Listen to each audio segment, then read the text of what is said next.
Hello दोस्तों, आपका स्वागत है मोटर ऑक्टेन में। आज फिर से मेरा नाम है रजत हिरानी और आज हम बात करने वाले हैं क्या टाटा सफारी का रिटर्न होने वाला है या नहीं। तो इस एपिसोड में बने रहिए हमारे साथ अंत तक। You are gonna love it to the core. शुरू करते हैं आज का session, let's go.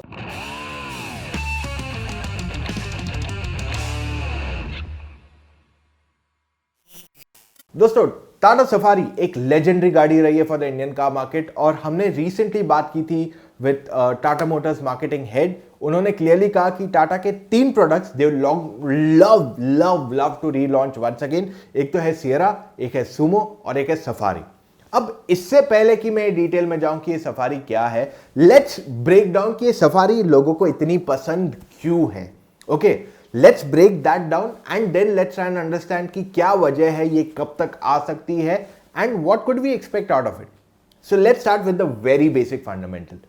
Tata Safari launch हुई थी 1998 में। 1998 के दौरान कोई भी एसयूवी इंडिया में प्रीमियम नहीं थी, तो ये बनी इंडिया की पहली premium SUV launch back in 1998। इसको बनाया गया था ऑन द X1 प्लेटफॉर्म, जो टेक्निकली है टाटा मोटर्स का वो प्लेटफॉर्म जिस पे बनाई गई थी टाटा 207, टाटा की सियरा, टाटा की सुमो एंड द एस्टेट। तो ये चारों गाड़ियों के platforms already it was used back then और वो लोग ने इसी प्लेटफॉर्म पे इस गाड़ी को बनाया था। उस दौरान टाटा मोटर्स के रिसोर्सेज बहुत ही लिमिटेड थे और उनके पास ऑप्शंस भी बहुत कम थे to get new engines and stuff like that. तो इस वजह से उन्होंने क्या किया, उनके पास ऑलरेडी एक 2 लीटर की डीजल इंजन थी जो उन्होंने पर्जो से अग्रीमेंट करके बनवाई थी। अब ये इंजन क्या है, ये इंजन बेसिकली सिर्फ 68 ब्रेक हॉर्स पावर की थी और क्योंकि इसे प्रीमियम एसयूवी बनाना था टाटा मोटर्स को, तो इसे कुछ तो अलग करना पड़ेगा। सही बात है ना। अब अगर प्रीमियम बनाना है तो आप फीचर्स ज्यादा डालोगे तो गाड़ी का वजन भी बढ़ेगा। गाड़ी का वजन बढ़ेगा तो क्या 68 bhp काफी रहेगा? बिल्कुल नहीं। इस वजह से उन्होंने उस इंजन पे एक टर्बो लगाया। उस पे टर्बो लगाने की वजह से वो 2 लीटर डीजल इंजन पे वो 92 ब्रेक हॉर्स पावर बनाती थी। ये इंजन जो थी इसको TCIC भी कहते हैं, TCIC engine which is turbo charged IC engine. बस यही उसका फंडामेंटल है। ये गाड़ी जब लॉन्च हुई 1998 में लगभग 8 लाख रुपए की इसकी कीमत थी फॉर इट्स टाइमलाइन। और ये गाड़ी की सबसे बड़ी खासियत ये बनी कि ये काफी कंफर्टेबल थी, यानी कि इसमें 7 लोग आराम से लॉन्ग ट्रिप्स जा सकते थे। बहुत स्पेशियस थी। मेरी फैमिली के पास 2 सफारीज रही है and I can tell you कि ये गाड़ी सबसे कंफर्टेबल गाड़ियों में से एक रही है। इसकी सीटिंग हाइट बहुत ऊंची थी, यानी कि आपको पूरा रोड दिखता था और जब आप ऊपर बैठते हो गाड़ी में you didn't just enjoy the view, बल्कि आप जब इस गाड़ी को चलाओगे तब आपको चलाने में भी अलग मजा आएगा। फीचर्स भी इस गाड़ी में भरपूर दिए। चारों पावर विंडोज दे दिए, आपको रियर एसी दे दिया, रूफ पे भी एसी आ गया आगे चल के। सो इन टर्म्स ऑफ फीचर्स गाड़ी में बहुत कुछ दिया गया था फॉर इट्स टाइमलाइन।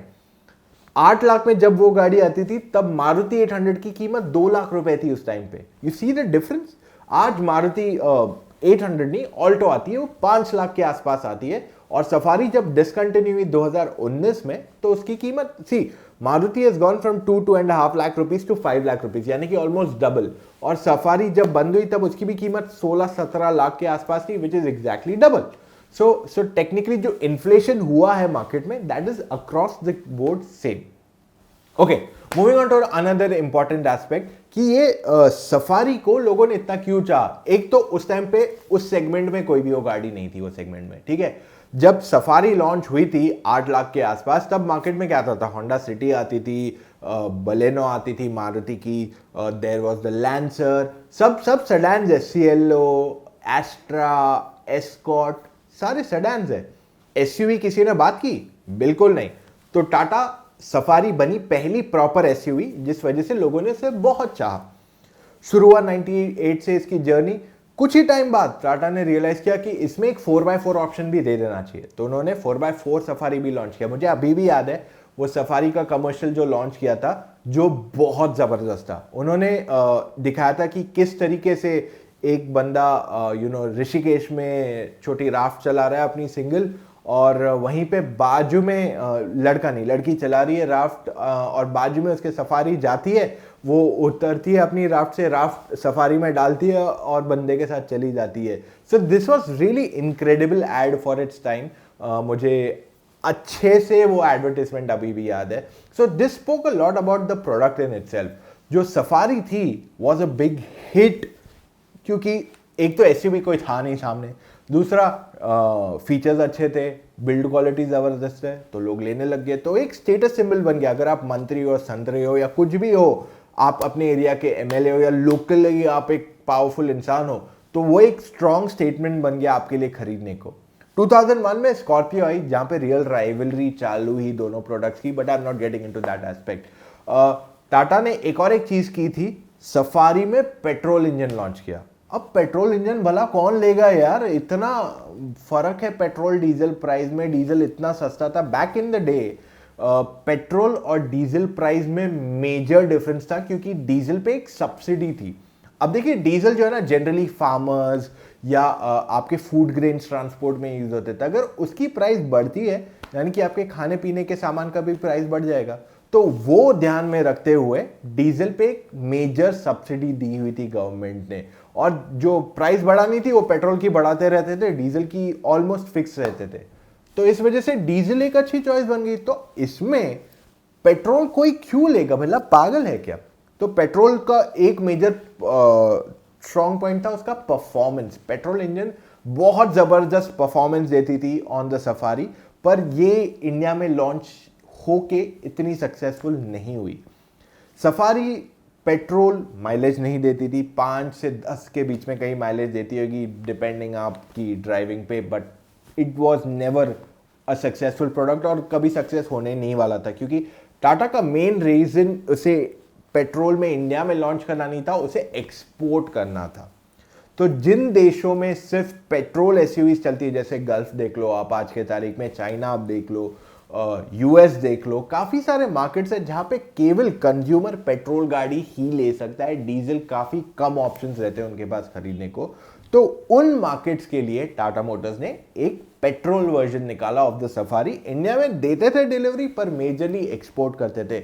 अभी आप आर्मी की बात कर लो, आप डिफेंस की बात कर लो, आप जो सिक्योरिटी रहती है ऑफ मिनिस्टर्स, उनकी बात कर लो, तो मिनिस्टर्स की जो सिक्योरिटी में गाड़ियां यूज होती है वो पेट्रोल ही होती है, डीजल नहीं होती है. आर्मी में मेजरली गाड़ियां जो यूज होती है वो पेट्रोल होती है मेजरली. एटलीस्ट बैक टिल 2005-2010 में मेजरली पेट्रोल गाड़ियों का ही इस्तेमाल करते थे. डीजल अभी आने लगे, जैसे सफारी अभी आती है इन द डीजल अवतार फॉर द आर्मी, तो वो एक अलग कहानी है. सो टाटा मोटर्स ने इस गाड़ी को काफी मल्टीपल यूजेस पे डाल दिया था. पहला उन्होंने किया 4x2, फिर लाए 4x4, फिर लाए पेट्रोल. अब मेन तो उनके लिए डीजल है इंडियन मार्केट में, और अब उससे ज्यादा पावरफुल गाड़ी आने लग गई थी. 2001 में स्कॉर्पियो आई, और धीरे धीरे और प्रोडक्ट्स के आने के चांसेस बढ़ गए. अब यहाँ पे 90 bhp कम लगने लग गया. 2005 की अगर मैं बात कर लूँ, 90 bhp बहुत कम है. तो इस वजह से उन्होंने क्या किया, बोला ठीक है 2 लीटर इंजन हम हटा देते हैं कंप्लीटली, और लाते एक न्यू इंजन. ये बनी इनकी न्यूली पहली डाइकॉर इंजन बनी इनकी. 3 लीटर इंजन बनी ये, और ये टेक्निकली अगर आपको पता है 407 टाटा की ट्रक आती है, वो ब्लॉक को उठाया उन्होंने, उसको रीडिजाइन किया, उसको कॉमन रेल डायरेक्ट इंजेक्शन दिया, उसको नया नाम डाइकॉर दे दिया, जिस वजह से एक तो वो टेक्नोलॉजी के कारण उसको पावर में बूस्ट आ गया. यानी कि नॉर्मली वो 70-80 bhp का पावर देती है, पर अब वो 115 bhp का पावर दे रही थी. For that 2 litre engine 3 litre engine आ गई, 115 bhp देने लगा, जिस वजह से उसका परफॉर्मेंस बहुत जबरदस्त हो गया. अब यहां पे टाटा ने ज्यादा चेंजेस गाड़ी के अंदर नहीं किए. एक तो ग्रिल चेंज की, उसको 3 स्लैट ग्रिल आ गया था. पहले आपका ग्रिल पहले अलग आता था सफारी पे, अभी का ग्रिल जो है थोड़ा ज्यादा प्रोनाउंस्ड हो गया, डिफरेंट लगता था. ये पहली डाइकॉर बनी टाटा मोटर्स की, और ये डायरेक्ट कंपटीशन बनी to anything and everything in the market. सबसे पावरफुल ऑप्शन बन गया था मार्केट में with the Safari 3 litre engine. अब ये इंजन की मैं आपको खासियत बताता हूं. एक तो ये लॉन्ग स्ट्रोक था. लॉन्ग स्ट्रोक का मतलब ये कि आपका पिस्टन का मूवमेंट ज्यादा होता है, जिस वजह से आपका आरपीएम कम हो जाता है। अब आरपीएम कम होने के कारण आपकी एफिशिएंसी बढ़ती है, आपके इंजन की रिलायबिलिटी बढ़ती है, और साथ में मैं आपको यह भी बता दूं कि अगर आप 80 या 100 पे चल रहे हो, 100 पे चल रहे हो इन द 5th गियर, आपका इंजन मुश्किल से 1500 से 2000 आरपीएम तक रेव करेगा, यानी कि आपका माइलेज बहुत बढ़ जाएगा despite it being a 3 litre engine. तो ये एक एडवांटेज आ गया उनको जो उन्होंने 2005 में इंट्रोड्यूस किया। पर क्या ये फाइनल सोल्यूशन था? जवाब है नहीं।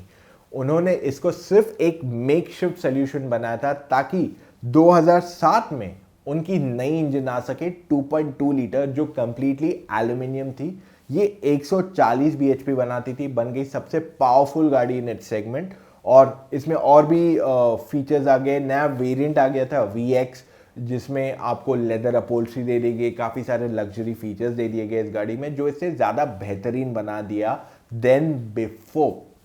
तो सफारी 2.2 डाइकॉर बनी the best option to buy in the market अगर आपको चाहिए एक एसयूवी, और टाटा मोटर्स ने क्लियरली अपनी डोमिनेंस कंटिन्यू की विद दिस प्रोडक्ट। हाउएवर, जैसे टाइम बढ़ता गया और बहुत सारे नए प्रोडक्ट्स मार्केट में आने लगे। अगर मैं बात कर लूं 2012 की, तभी तक ये market was flooded with options. नई डस्टर आ चुकी थी मार्केट में, उससे महंगी गाड़ियों की भी अगर हम बात कर लूं, काफ़ी सारे ऑप्शंस ऑलरेडी थे मार्केट में। There is the Tucson, CR-V, बहुत कुछ मार्केट में आ गया था। तो एक एसयूवी सेगमेंट के फॉर मैं बात करूं, प्राइस पॉइंट नहीं, तो बहुत नए प्रोडक्ट्स मार्केट में आ चुके थे। और डस्टर के साथ साथ तो पूरा सेगमेंट ही बदल गया।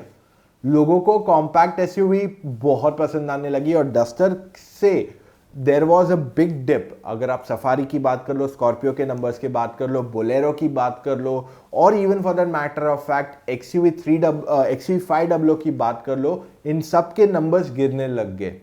यही दौरान सफारी का एक अपडेट आया और द न्यू जनरेशन आया, जिसे नए प्लेटफॉर्म पे बनाया गया, जिसका नाम था सफारी स्टॉर्म।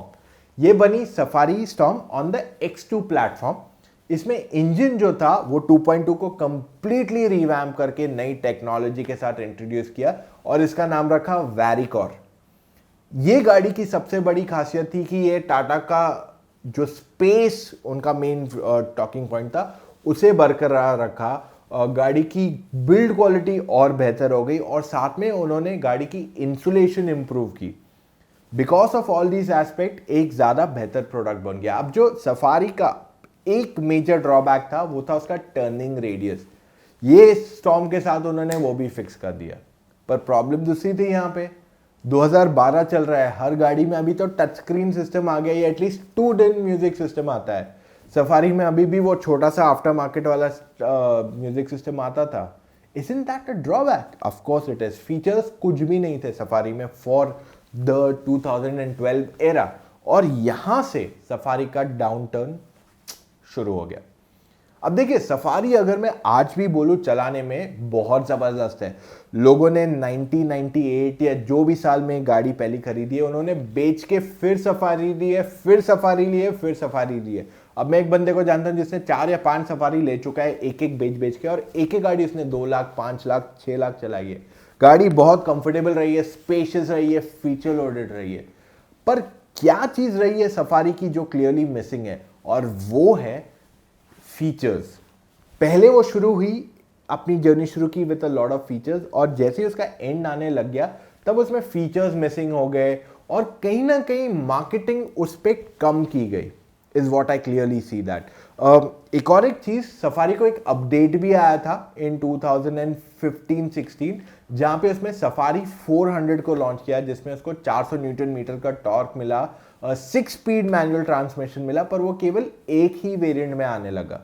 अब सफारी जो है has been a legendary product for years, at least 15-18 साल तक ये गाड़ी ने मार्केट को रूल किया है।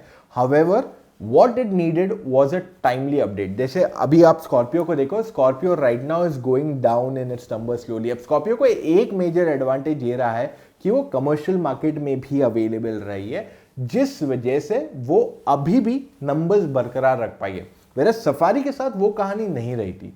सफारी हमेशा प्राइवेट कस्टमर्स को टारगेट करती थी, और अगर आपको टैक्सी या व्हाट्सएप के लिए गाड़ी चाहिए तो सुमो एक ऑल्टरनेटिव हमेशा से रहा था टाटा मोटर्स की तरफ से। तो अब सफारी को 2019 में बंद किया, यानी कि 21 साल की रही है उसकी जर्नी इन इंडिया। और मैं आपको ये कहना चाहता हूं कि फिलहाल टाटा मोटर्स को ये प्रोडक्ट लॉन्च नहीं कर पाएंगे, क्योंकि अब उनका नया प्रोडक्ट आ रहा है the Gravitas, and a lot more new products that are coming in on their pipeline. HBX है, पर मैं ये चीज डेफिनेटली कहना चाहता हूं कि ये प्रोडक्ट वापस आएगा। कैसे आएगा, कब आएगा, उस पर क्लैरिटी नहीं है, पर ये प्रोडक्ट वापस आएगा, क्योंकि जो इस प्रोडक्ट की ब्रांड वैल्यू है ना, वो मुश्किल से कोई प्रोडक्ट मीट कर पाता है। और because of this very strong reason इस प्रोडक्ट को रिटर्न आना पड़ेगा। सियरा के साथ भी वही था, जबकि सियरा की लाइफ स्पैन काफी छोटा था। सियरा 94 में लॉन्च हुई थी and it didn't last for 21 years. Safari 21 साल चली है। सियरा की कहानी वैसी नहीं रही है, फिर भी Sierra is coming back. Sumo की कहानी कितनी स्ट्रांग रही है। सुमो 93 से स्टार्ट हुई और 2019 तक चली। This is been longer than the Sierra and the Safari. Sumo को भी रिटर्न आएगा एज समथिंग एल्स। और साथ में अगर मैं बात कर लूँ of this product very much, safari एक रिटर्न करने वाला है। कब, कैसे, कहाँ पे, उस पर क्लैरिटी नहीं है, क्योंकि फिलहाल अगर आप टाटा मोटर्स को देख ले, इनके हाथ भरे हुए हैं with a set of new products. Already gravitas आ रही है, HBX आएगी, 2-3 साल बाद more new generations will come on there existing products. पर ये प्रोडक्ट्स फिलहाल उनके टाइमलाइन में आते हैं। सियरा EV उन्होंने दिखाई थी at the auto expo. We expect that to come in the next 2 years time, fingers cross. और 2 नए प्रोडक्ट्स भी आ सकते हैं, but this still too early to say. अब before I end this video मैं आपको ये कहना चाहता हूँ, अगर आप एक सफारी फैन रहे हो तो go out and give this a big thumbs up, और शेयर कीजिए इस वीडियो को अपने दोस्तों के साथ, अपने फैमिली मेम्बर्स के साथ, ताकि उन्हें भी पता चले सफारी आपको जो पसंद है गाड़ी क्या है आखिर। मिलेंगे कल फिर से एक नए वीडियो के साथ। टेक केयर, और हाँ, सब्सक्राइब करना मत भूलिए to the Motor Octane YouTube channel. I will see you soon. Take care, love you guys.